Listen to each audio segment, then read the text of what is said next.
Well, sa lahat na yata ng feature natin nung nakaraang taon, itong si Bunel Balingit ang nakita natin tumitira ng ganyan. Pero dito sa All Filipino, somehow nagiging rare itong mga tirang ganyan.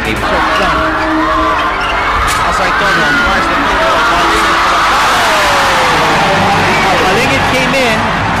And that will also put them in the penalty now with under 8 minutes to play. Ali Big trying to carry the load. Meron Tanduay answering the challenge. We'll be back.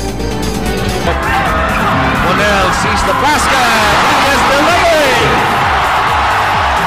Defensive end, knocking in his steal.